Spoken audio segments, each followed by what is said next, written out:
Bismillahirrahmanirrahim. Assalamualaikum warahmatullahi wabarakatuh. Waalaikumsalam Waalaikumsalam warahmatullahi warahmatullahi wabarakatuh. Ya, Sobat Muslim, Alhamdulillah kembali kita berjumpa dalam podcast Bincang Peduli bersama Forum Sinergi Muslim. Dan kesempatan ini kita menghadirkan banyak narasumber ya. Tema yang juga insya Allah sangat hangat kita akan bicarakan, ya, di mana negeri kita atau negara kita baru saja mendapatkan ya pemimpin yang baru. Kemudian ditambah juga kemarin kita ya bangsa Indonesia merayakan, tentu juga menarik untuk kita bincangkan pada kesempatan ini bagaimana konteks ya kepemimpinan yang baru ditambah peringatan Hari Pahlawan, kemudian narasumber yang kita hadirkan pada hari ini hubungannya dengan militer. Nah, oleh karena itu langsung kita sapa saja narasumber utama kita hari ini.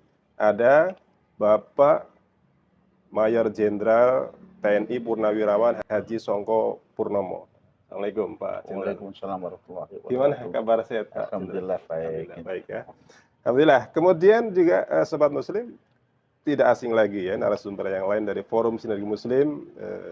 Hari ini full tim hadir semua. Ada Ustadz Irfan, Ustadz Ure, dan Ustadz Imam Syafi'i. Kita akan berbincang bersama ya seputar tema gini Pak Jenderal. Ini kan Pak Jenderal sebagai orang yang dulu aktif di militer Pak Jenderal ya. Yeah. Pak Jenderal memandang kondisi kepemimpinan hari ini seperti apa? Mungkin hubungan dengan kita sedang memperingati Hari Pahlawan. Kemudian dihubungkan juga dengan kita sebagai seorang Muslim di Indonesia. Kira-kira dari Pak Jenderal seperti apa? Monggo Pak Jenderal. Baik, bismillahirrahmanirrahim. Kalau itu yang ditanyakan, saya akan bicara dari awal ya. Terkait tadi juga menyangkut masa kini, euforia ini. Kan terkait dengan politik. Ya. Betul. Satu. Tentara itu politiknya politik negara. Karena politik negara tidak masuk pada ranah politik praktis. Katakanlah partai apa tidak. Tidak boleh. Kecuali kalau sudah pensiun. Atau kalau misalnya saya masih aktif, mau mendaftarkan dari calon bupati, saya harus berhenti. Seperti itu pedoman dasar itu. Jadi tidak boleh dilawan.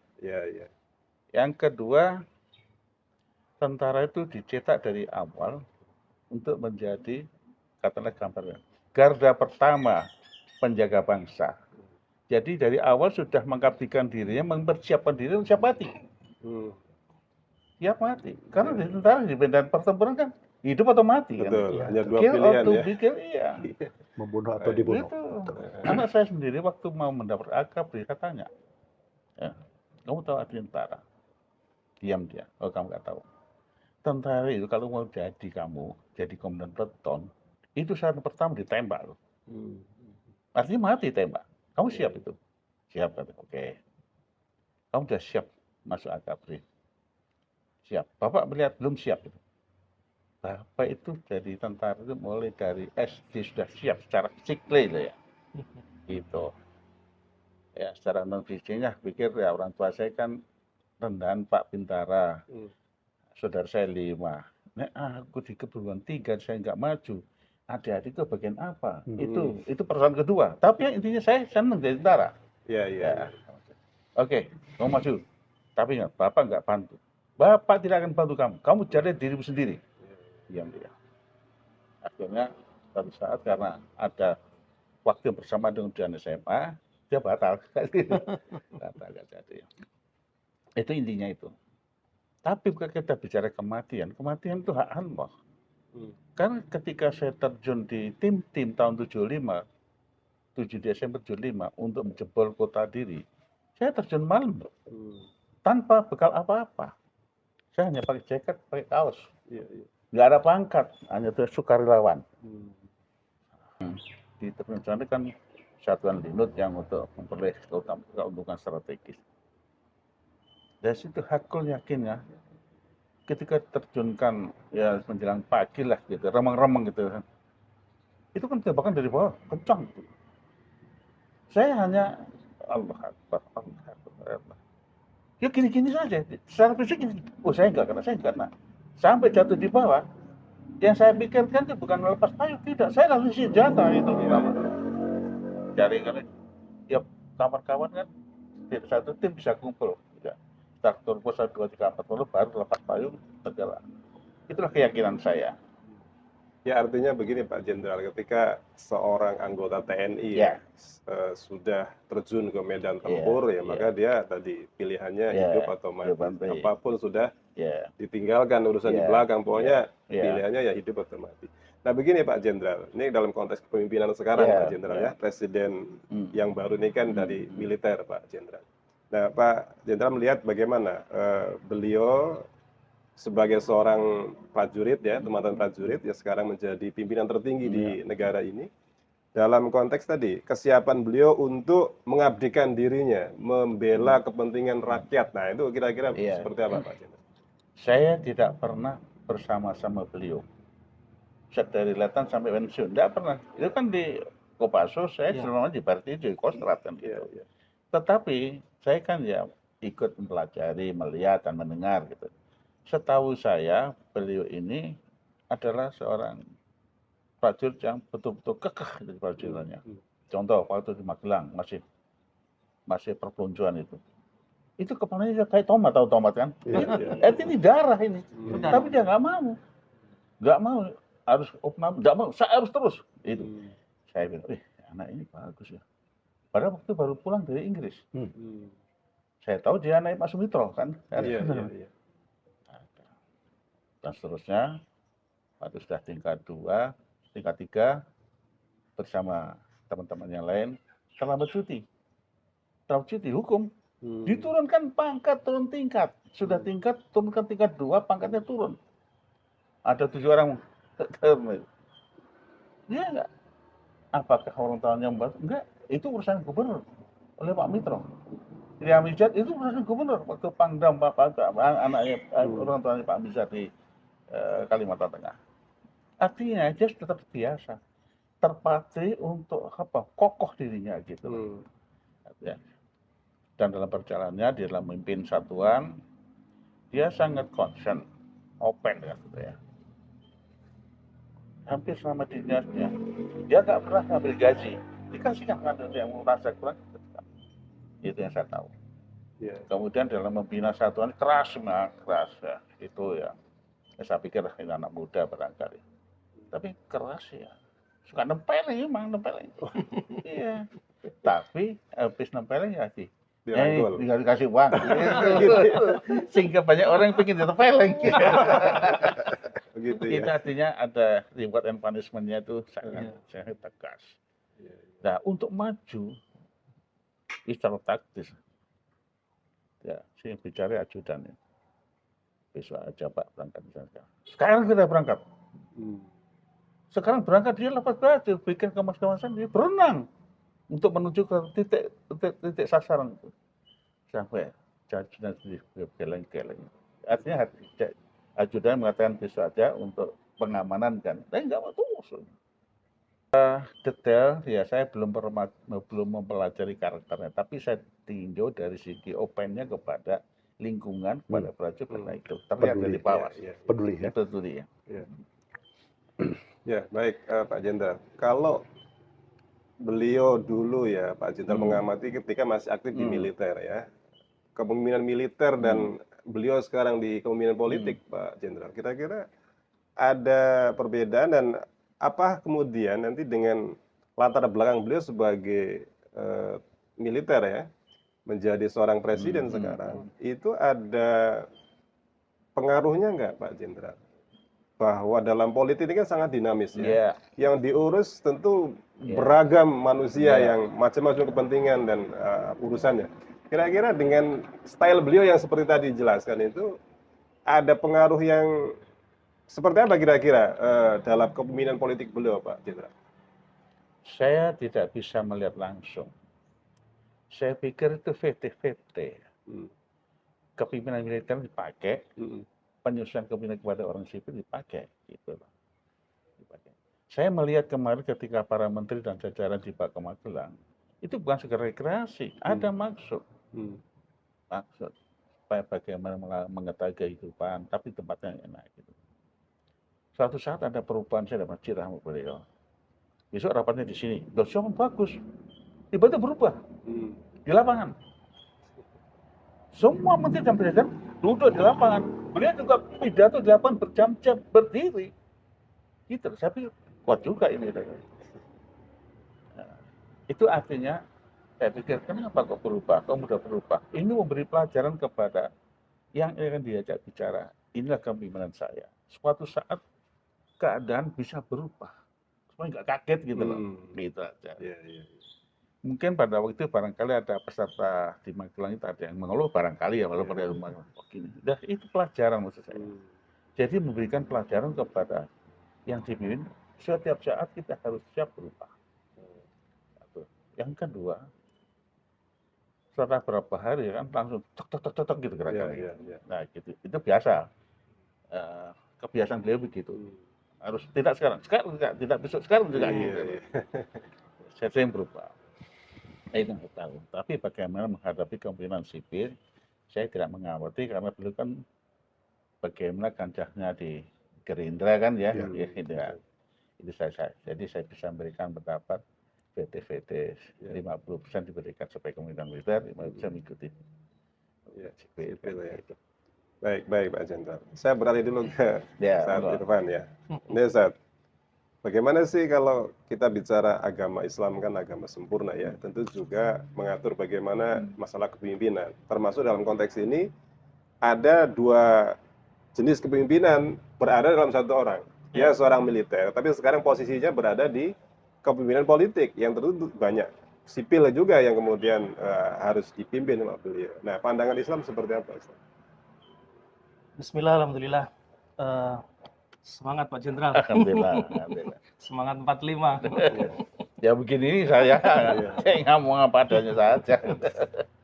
Ya kalau dalam kepemimpinan Islam, tadi yang disampaikan Pak Jenderal ini kan ada dua posisi ya.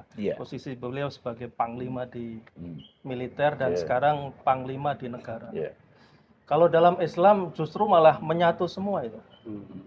Baik kepemimpinan untuk mengurus sebuah negara dan kepemimpinan dalam militer. Karena kita lihat contoh mulai dari zaman Nabi. Nabi itu kan statusnya sebagai Nabi dan Rasul. Sebagai kepala negara juga saat beliau sudah di Madinah. Sebagai panglima pemimpin perang pada saat melakukan jihad-jihad. Jihad di Badar, jihad di Uhud, jihad dan lain sebagainya itu. Dan bahkan kepemimpinan yang lain di masyarakat itu juga langsung Rasul yang mencontohkan. Termasuk kepemimpinan dalam keluarga. Nah, jadi kepemimpinan dalam Islam itu justru malah tunggal dan multifungsi. Multifungsi. Jadi tidak hanya di medan pertempuran, tetapi juga di medan mengariayah atau mengurusi urusan. Jadi pemimpin tersebut harus bisa mengambil peran ya, di mana posisinya, disitulah peran yang akan dia jalankan sebagai pemimpin. Itu kalau bicara nilai-nilai, Ustaz, dalam Islam apa sih nilai-nilai yang memang harus dijunjung tinggi ya oleh seorang pemimpin, entah latar belakang dia militer, sipil, atau apapun yang lain lah. Itu saya pikir memang ada nilai-nilai yang mestinya dipegang bersama dalam konteks bahwa dia sebagai seorang muslim. Bagaimana, Ustaz? Pertama, nilai yang harus dijunjung tinggi adalah nilai keimanan ya. Karena posisi dia, apapun posisinya sebenarnya, dia harus menjalankan keimanannya kepada Allah dan Rasulnya. Itu yang pertama. Apalagi dia posisi sebagai pemimpin. Justru keimanannya itu harus kuat supaya kepemimpinannya itu diwarnai dengan iman tadi. Kemudian yang kedua, mengacu kepada pengalaman yang sekarang ya tentang dari militer itu adalah jiwa patriotisme, jiwa pengorbanan. Seorang pemimpin itu harus siap di depan untuk berkorban, membela kebenaran dan membela kepentingan rakyat, kan gitu. Jadi artinya dia harus berkorban, jangan dulu dia kenyang gitu, jangan dulu dia bahagia sebelum seluruh rakyatnya itu sejahtera. Nah itu dibutuhkan jiwa patriotisme, jiwa pengorbanan. Nah, kemudian juga terkait dengan jiwa keadilan tadi, dia harus berdiri adil untuk seluruh rakyat, seluruh golongan, termasuk juga agamanya apapun gitu. Karena dalam Islam, syariah Islam itu diterapkan bukan hanya khusus kepada kaum muslimin, tetapi juga untuk non muslim juga. Jadi keadilan itu akan dirasakan oleh muslim dan non muslim. Termasuk juga kesejahteraan. Kesejahteraan itu akan dirasakan oleh muslim maupun non muslim. Nah, sehingga pada saat syariah Islam diterapkan dalam kepemimpinan, tidak ada lagi yang kemudian protes, kok kenapa syariah Islam yang diterapkan? Karena non-muslimnya itu merasakan betul, adil, makmur, sejahtera. Nah, termasuk juga akidah mereka, akidah non-muslim itu, kebutuhan hidup mereka, termasuk darah dirinya, hartanya, semuanya juga dilindungi. Nah, sehingga itu sisi yang kemudian harus dimunculkan dari pribadi seorang pemimpin. Ya, Ustadz Irfan. Ini kalau berkaca kepada Islam mengatur bagaimana seorang individu pemimpin muslim ya, itu kan memang mestinya dia betul-betul berkaca kepada Rasulullah ya, bagaimana Rasulullah ketika menjadi pemimpin gitu. Nah, dalam konteks sekarang ya, bahwa dinamika politik termasuk global itu kan luar biasa. Bagaimana kemudian seorang pemimpin muslim dia mampu memerankan dirinya ya sebagai pemimpin muslim yang bisa memimpin negaranya ya, agar menjadi lebih efektif, efisien dan juga amanah ya, sehingga rakyat kemudian menjadi sejahtera. Ya. Itu pertama harus kuat betul ya, bahwa pemimpin ini paham dengan apa yang akan dicontohkan. Kalau memang kita sebagai seorang muslim, pemimpin itu muslim, uswah hasanahnya kan tetap ya. Uswah hasanahnya itu adalah Rasulullah SAW. Bagaimana Rasulullah dulu memimpin. Nah, sehingga itu yang kemudian seorang pemimpin itu harus tahu tentang uswah hasanah, bagaimana dulu Rasulullah memimpin. Di samping juga yang bersangkutan itu juga harus punya jiwa kepemimpinan itu. Jadi jangan sampai kemudian dia diangkat, tapi seluruh prasyarat untuk menjadi pemimpin itu tidak ada. Nah, diawali dari itu. Nah, kalau kemudian ditanyakan tadi bagaimana seorang itu mencontoh kepemimpinan Rasulullah kemudian bisa menghasilkan kepemimpinan yang adil, yang makmur, yang sejahtera, ya kita pertama beliau harus menetapkan bahwa yang akan dijalankan itu adalah sesuatu yang memang dicontoh dari Kanjeng Nabi. Contoh misalkan dalam sisi seluruh aspek kehidupan ya, kalau di Indonesia kita kenalkan Ipolek Sosbud Hankam kan, ideologi politik, sosial, ekonomi dan pertahanan keamanan. Nah, dari sisi ideologi kita lihat memang di Indonesia itu kan ideologinya Pancasila. Tapi kita juga harus bedah ya. Pancasila itu kalau kemudian kita bedah dilandasi oleh nilai-nilai keimanan. Nah, yang kita tonjolkan di situ bahwa kemerdekaan yang diperoleh oleh bangsa Indonesia disebutkan dalam Undang-Undang 45 itu kan atas berkat rahmat Allah Subhanahu wa taala. Sila pertama Pancasila itu juga menyebutkan ketuhanan yang Maha Esa. Jadi nilai-nilai tauhid ini yang kemudian harus dipegang oleh seorang pemimpin tadi. Sehingga dia bisa menjalankan kepemimpinan itu dengan semangat tauhid.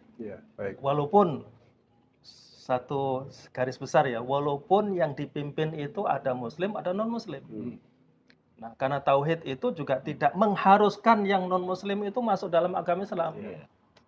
Tapi dilindungi oleh ketauhidan tadi. Baik. Ya, Ustaz. Jadi itu yang paling fundamental ya, seorang pemimpin adalah bagaimana dia memegang betul tauhidnya ya, keimanannya pada Allah. Walaupun yang dipimpin ya tentu juga beragam, ada muslim dan non muslim. Dan itu bukan masalah ya. Dalam contoh pun banyak ya. Nabi pun mencontohkan ketika di Madinah yang belum pemimpin ada orang Yahudi, Nasrani begitu, dan itu tidak ada masalah. Baik, saya beralih ke Satre. Satre ini kan kalau kita bicara sejarah dan banyak tokoh-tokoh Islam, selain Nabi kan juga setelah itu ada banyak sekali tokoh Islam yang bisa dijadikan teladan bagi para pemimpin Muslim hari ini dalam kepemimpinannya. Nah, bagaimana Ustaz Ray memandang bahwa para tokoh Islam dahulu itu betul-betul bisa dijadikan teladan, kedua juga bisa menginspirasi para pemimpin Muslim hari ini untuk betul-betul mereka menjadi pemimpin yang sejati, ya, pemimpin dalam rangka untuk menjaga amanah yang diberi kepadanya dan untuk kesejahteraan masyarakatnya. Bagaimana? Baik, bismillah. Assalamualaikum warahmatullahi wabarakatuh. Waalaikumsalam warahmatullahi wabarakatuh. Terima kasih pertanyaannya. Pertama, saat kita merujuk kepada Nabi Shallallahu Alaihi Wasallam, apalagi kita sebagai seorang Muslim, tidak ada pilihan lain selain pilihan kita mengikuti Nabi. Yeah. Artinya karena Nabi itu profiling yang memang mengatur seluruh, sebagai tadi disampaikan sebagai kepala negara, sebagai pemimpin pasukan Amirul Jais, sebagai kodi dia pemutus masalah, sebagai seorang bapak, sebagai seorang suami. Itu dicontohkan semua dan itu dilanjutkan oleh generasi setelahnya. Bagaimana Khulafaur Rasyidin yang selama 30 tahun itu mencontoh Nabi. Kemudian dilanjutkan oleh kepemimpinan berikutnya yang kita kenal di kalangan di kitab-kitab sejarah itu ada kehilafahan itu, ada kehilafahan Umayyah, Abbasiyah dan Utsmaniyah. Itu berlangsung lama. Karena para pengikut ini, para sahabat itu dan para khalifah setelahnya dan para pemimpin setelah itu sangat memahami. Contoh dari Nabi itu ada contoh yang terbaik. Jadi bukan hanya mengklaim saja. Dia memang melihat semuanya. Karena juga yang paling penting dari sisi keimanan, bahwa ini adalah bagian dari keimanan. Bahwa apapun yang dari Nabi itu harus kita ambil. Apapun dari Nabi harus kita ambil, dan apapun yang tidak berasal dari Nabi itu harus kita tolak. Tinggalkan. Sebagaimana dijelaskan di surat Al-Hasr itu ayat 9. A'udzubillahi minasyaitonirrajim. Wa ma atakumur rasulu fahuzuhu wa ma nahakum anhu fantahu. Apa-apa yang berasal dari Nabi dilaksanakan, apa yang bukan ditinggalkan. Jadi sekali lagi, apa yang dilakukan oleh para pengikut setelah Nabi sampai mulianya 13 abad itu adalah satu kemuliaan. Nah, hari ini apa yang menjadikan dia menolak untuk tidak mencontoh seperti itu? Contoh itu sudah lama. Jadi bukan akan menciptakan yang baru. Seharusnya tinggal mengcopy paste saja, tinggal melanjutkan saja. Itu saya pikir itu. Saya jadi ingat seorang penulis Michael Hart itu. Dia seorang Yahudi yang beragama Kristen. Dia kalau dia mau jujur, dia menulis satu buku itu 100 tokoh dunia. Dia seorang Kristen seorang Yahudi yang beragama Kristen, dia harusnya menempatkan Yesus Kristus kan di tempat pertama. Tapi karena dia tahu Nabi Yesus itu bukan kepala negara, Yesus itu tidak pernah menikah, Yesus itu tidak pernah memimpin perang dan seterusnya. Itu akhirnya kecenderungan dia menempatkan Rasulullah Shallallahu Alaihi Wasallam itu nomor 1. Ya harusnya tuh yang Kristen aja dia fair gitu. Yang maaf sekali lagi, yang di luar Islam saja dia fair menempatkan Nabi sebagai contoh yang akan menginspirasi dunia. Nah hari ini seharusnya pemimpin kita hari ini yang kita harapkan Pak Prabowo itu mengambil semua. Jadi tidak memilih-milih atau memilah-milah. Sebagaimana tadi spirit seorang pemimpin adalah hanya mengambil dengan keimanannya, mengambil daripada Nabi SAW. Itu mungkin. Ya kalau tokoh yang lain Ustaz, kan ada Umar, Abu Bakar ya. Kalau ngelihat karakter Pak Prabowo sebagai seorang mantan militer, mungkin kalau mirip-miripkan ya. Bisa nggak dikatakan beliau misalnya mirip Umar yang temperamental ya. Banyak. Tapi juga beliau belas kasih luar biasa kepada rakyatnya. Gitu. Iya, ada protes dulu ya dari kalangan sahabat saat Abu Bakar itu sakit. Ya, Abu Bakar itu mencalonkan Umar sebagai pengganti. Itu protes dari kalangan sahabat. Sahabatnya protes. Sahabatnya bukan sahabat ecek-ecek, bukan. Sahabat-sahabat besar. Mengatakan karakternya Umar itu keras. Umar itu tidak mau pernah mendengar dan sebagainya. Abu Bakar mengatakan begitu. Umar itu punya sisi manusia yang luar biasa. Ya, jadi artinya berikan kesempatan bagi Umar dia menjalankan tugasnya. Artinya Umar pun sebenarnya saat disampaikan itu, Umar pun tidak mau. Tidak seperti hari ini orang berlomba-lomba jadi pemimpin. Saat itu pun tidak tahu karena dia tahu pertanggungjawaban dia kepada Allah dan mengurus masyarakat itu ada di pundak dia. Muawiyah, tidak hanya Umar, Muawiyah. Kemudian setelah itu zaman Umar bin Abdul Aziz, kemudian di zaman dan seterusnya selalu banyak mencontohkan. Poin yang ingin saya sampaikan adalah apa?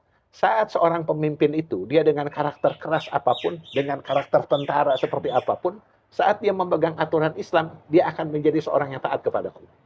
Kita harus bedakan antara seorang yang taat kepada Allah dengan tipe orang, dengan profil seorang manusia. Nggak bisa seorang Umar tuh bicara lembut seperti Abu Bakar, bicara lembut seperti Utsman. Tidak. Tapi itu dikatakan ini adalah, kata Nabi, ini adalah seperti bintang-bintang di langit. Sesungguhnya sahabatku seperti bintang di langit. Ikutilah mereka, ikutilah mereka. Jadi memang karakter itu tidak menjadikan dia hilang ketegasannya, hilang keislamannya. Yang dibawa itu yang saya ingin garis bawahi adalah apa yang dia bawa, terkait sistem apa yang dia bawa untuk mengatur dia dan masyarakat. Itu. Ya, Ustadz Imam, ntar dulu ya, Ustadz. Saya ke Pak Jenderal dulu. Ini kan tema yang baru, Pak Jenderal, terkait dengan kepahlawanan. 10 November Hari Pahlawan, Pak Jenderal ya. Kemudian Pak Jenderal melihat bahwa kepahlawanan itu apakah memang identik dengan mereka berjuang di medan perang, ataukah ada sisi yang lain yang bisa kita nilai bahwa seseorang itu bisa kita sebut sebagai pahlawan, Pak Jenderal? Saya kira tidak begitu ya. Orang menganggap atau melihat pahlawan itu baru perang. Padahal ada pahlawan di bidang sains, di bidang kepemikiran. Rasulullah sudah mencontohkan kan, di bidang pemikiran di apa? Itu diikuti. Kepahlawanan yang diikuti oleh militer di bidang perang, dia mencontoh bagaimana kepahlawannya apa? Jenderal Sudirman itu. Beliau seorang ulama, seorang yang agamais lah itu. Terus mengorbankan dirinya dalam keadaan sakit tetap memimpin. Jadi itu yang sifat kepahlawan apa namanya, berjuang tanpa pamrih, tanpa melihat dirinya, kan begitu. Total lah totaliter. Saya kira tentang itu sekarang masih diteruskan ya. Walaupun ya artinya tidak seperti Pak Jenderal Sudirman, saya belum melihat itu. Iya, maaf, saya melihat belum itu. Pakai jubah, Pak. Iya, masih jauh kayak gitu. Ya, walaupun gini Pak Jenderal ya, bahwa untuk disebut sebagai pahlawan tidak harus juga mendapat penghormatan dari negara bahwa dia pahlawan begitu ya. Atau bahkan sebenarnya pahlawan yang sejati justru dia tidak menginginkan adanya sebutan atau julukan dia sebagai pahlawan. Ya itu hak masing-masing. Hak masing-masing. Iya. Ya, ada yang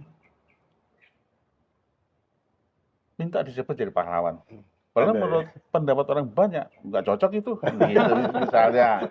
Tapi ada juga yang jasanya sangat tinggi, tapi dia nggak mau diberikan.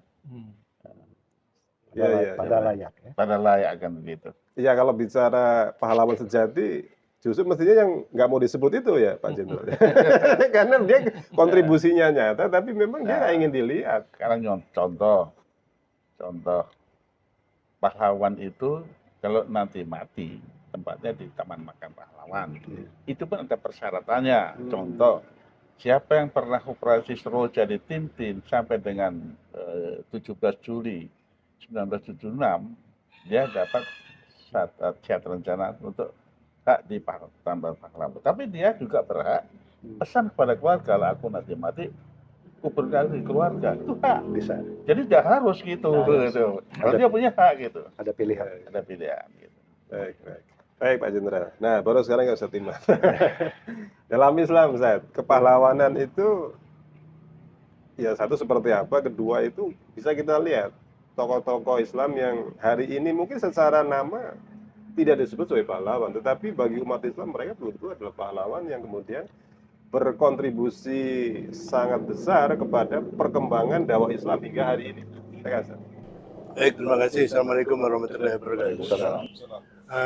Sebelum menjawab ke sasarannya ya pertanyaannya, saya ingin coba ya merangkum tadi yang disampaikan dalam pembicaraan ini terkait kepemimpinan ya, yang tadi kepemimpinan yang terkait masalah militer dan juga kepemimpinan Islam. Mungkin kalau boleh saya mengibaratkan antara kepemimpinan dan pemimpin itu berbeda. Kalau kepemimpinan itu sebuah sistemnya, pemimpin itu orangnya. Jadi ibaratnya mobil lah.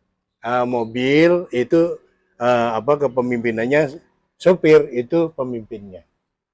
Nah, kalau misalkan ditarik dulu, jadi bagaimana dulu Nabi Muhammad hijrah ke Madinah, kemudian di sana membentuk sebuah sistem pemerintahan utuh ya, bagaimana struktur pemerintahan yang meliputi dari kepemimpinan, pembantu pemimpin, kemudian Amirul Jihad, kemudian sistem Baitul Malnya, ekonomi politik dan semua aspeknya itu sudah dipegang, dan seterusnya sampai ayat itu selesai, al-yauma akmaltu lakum dinakum wa atmamtu alaikum nikmati wa raditu lakumul Islam madina, udah selesai, ayat cuma turun, dan itu artinya memang seluruh risalah itu sudah turunkan dan Islam itu sudah menjadi risalah yang sempurna yang bisa diikuti.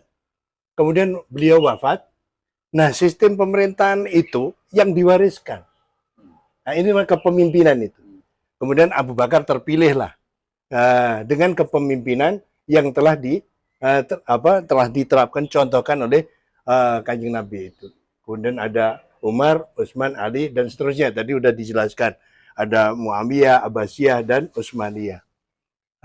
Jadi itu sistem pemerintahan yang saya nilai bahwa memang kalau menggunakan sistem yang telah dicontohkan Nabi, itu nggak begitu sulit amat.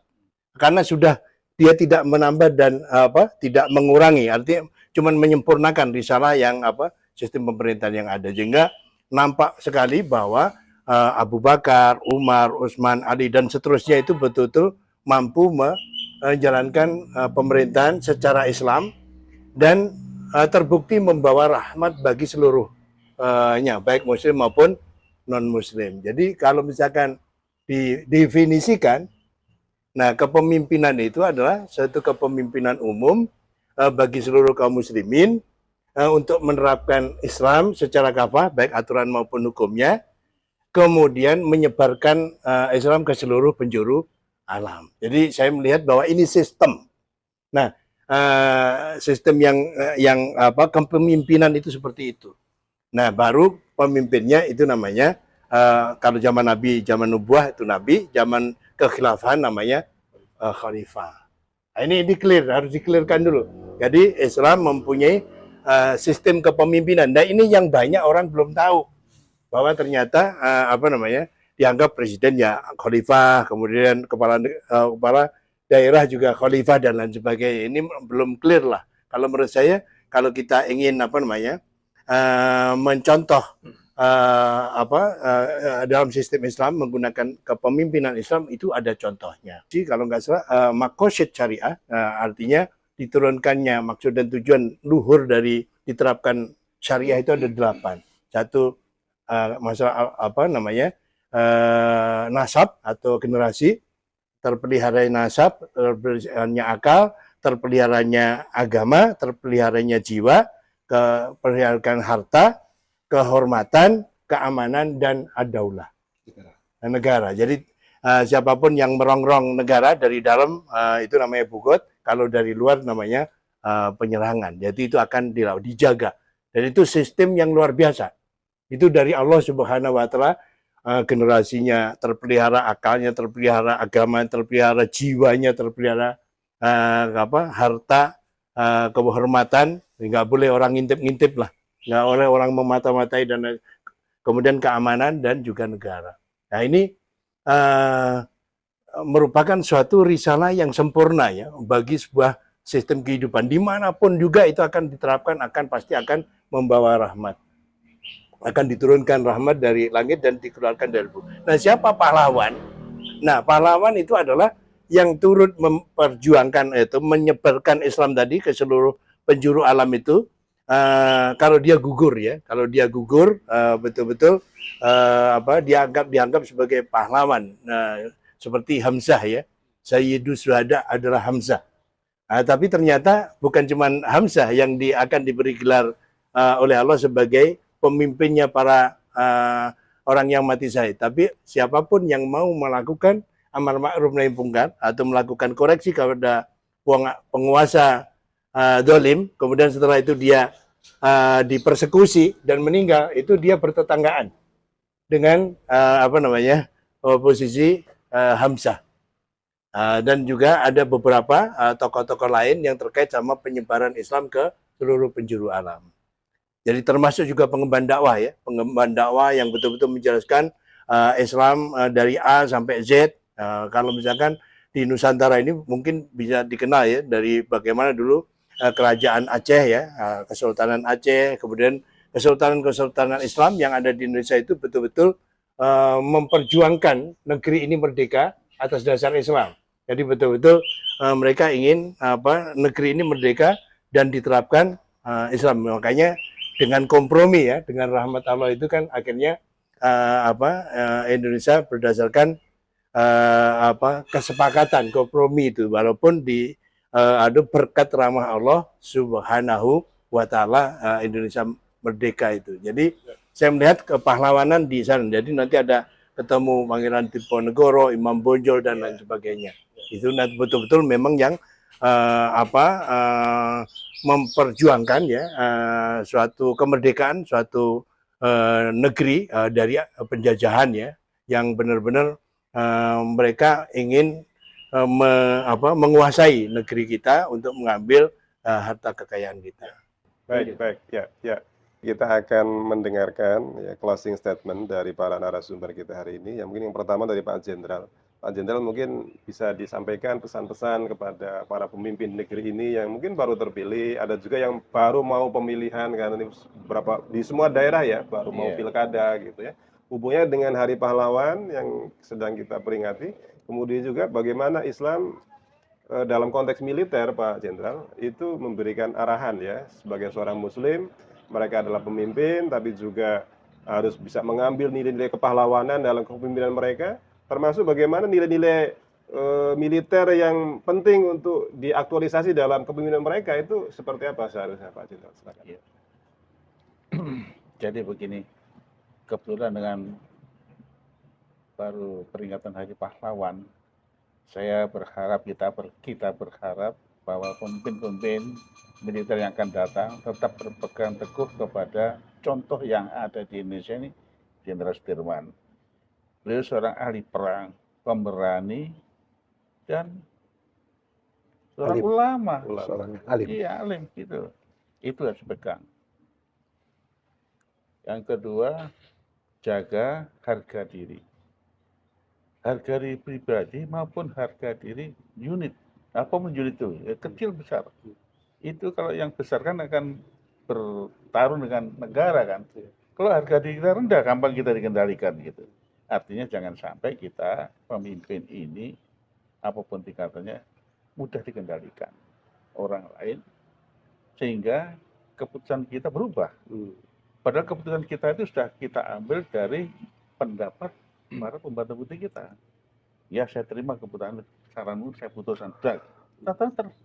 Terjadi perubahan misalnya gitu, terpengaruh.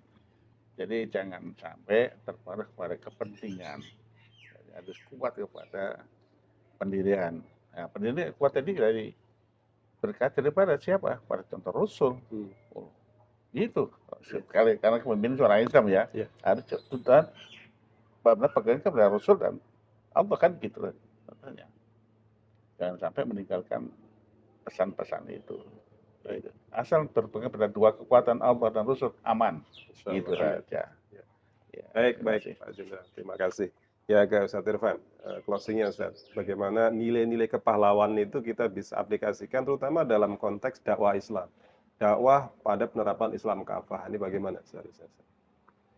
Ya, tentang kepahlawanan dalam Islam ya, dikaitkan tadi dengan pemimpin kita yang hari ini ya.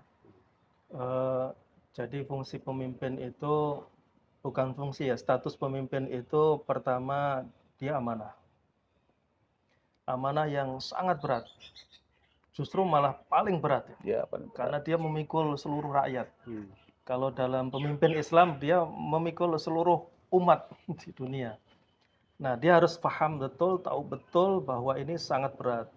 Apalagi kemarin dengan berani, gagah berani kan mencalonkan ya, artinya bertarung untuk mengambil pemimpin itu.